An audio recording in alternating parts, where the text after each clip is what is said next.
سامعین دی قدر، سامعین دی وقار،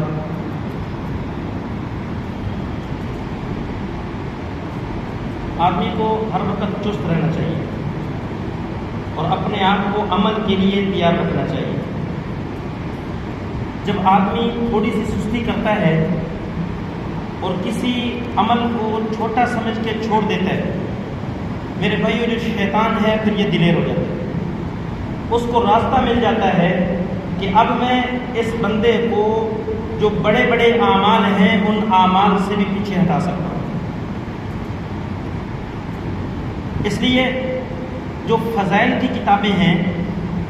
عمل پر کیا ملے گا، اللہ رب العزت کی ذات کیا کچھ کل قیامت والے دن عطا فرمائیں گے، ان کتابوں کا مطالعہ کرنا چاہیے تاکہ عمل کا جوش اور جذبہ پیدا ہو۔ جب ہم عمل کے اندر لگ جائیں گے، یہ شیطان لاکھ کوشش کر لے،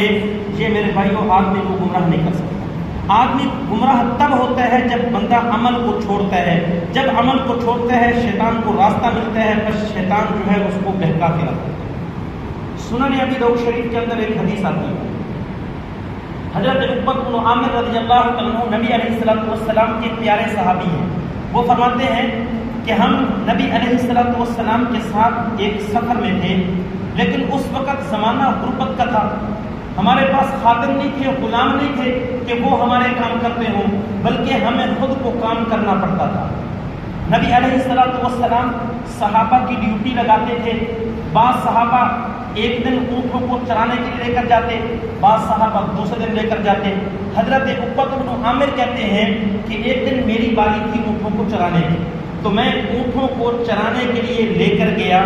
لیکن جب میں شام کے وقت اونٹوں کو واپس لے کر آیا تو میں نے آقا مدنی صلی اللہ علیہ وسلم کو دیکھا کہ پیارے حبیب صلی اللہ علیہ وسلم صحابہ کے سامنے خطاب فرما رہے ہیں، اور پیغمبر علیہ السلام ارشاد فرما رہے تھے کہ اگر کوئی بندہ اچھی طرح وضو کر لے، اچھی طرح وضو کر لے، وضو کرنے کے بعد 2 رکعت نماز خشوع اور خضوع کے ساتھ پڑھے۔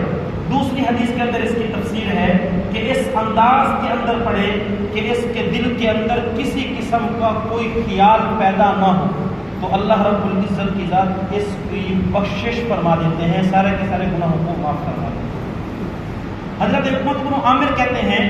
کہ مجھے یہ بات سن کے بڑی خوشی ہوئی اور میں خوشی سے جو ہے وہ اچھلنے لگا، اور میرے سامنے ایک شخص بیٹھا تھا، اس نے کہا کہ عقبہ اس سے جو پہلے نبی علیہ السلام نے بات فرمائی ہے نا، وہ اس سے بھی زیادہ فضیلت والی بات ہے۔ حضرت عقبہ بن عامر کہتے ہیں جب میں نے اس شخص کی طرف دیکھا تو وہ حضرت عمر فاروق رضی اللہ تعالیٰ عنہ تھے۔ میں نے پوچھا کہ وہ کون سی بات ہے؟ فرمایا کہ نبی علیہ السلام نے فرمایا اگر کوئی شخص اچھی طرح وضو کرتا ہے، وضو کرنے کے بعد دوسرا کلمہ پڑھ لیتے، اشہد ان لا الہ الا اللہ وحدہ لا شریک لہ واشہد ان محمدا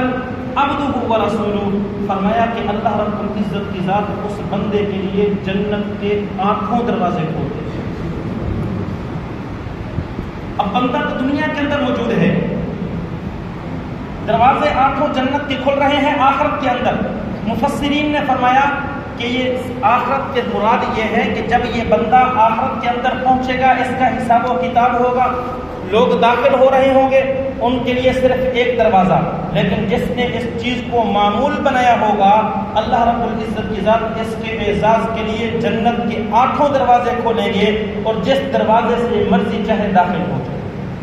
بعد نے فرمایا کہ نہیں، اس بندے کے اعزاز کے لیے کھولتے ہیں، یہ دنیا کے اندر موجود ہے۔ اللہ رب العزت کی ذات اپنے فرشتوں کو دکھاتے ہیں کہ اس بندے نے ایسا عمل کیا ہے اور میں اس سے اس حد تک خوش ہوں کہ میں دکھا رہا ہوں کہ میں نے اس کے لیے اس کے اعزاز میں جنت کے دروازے کھول دیے۔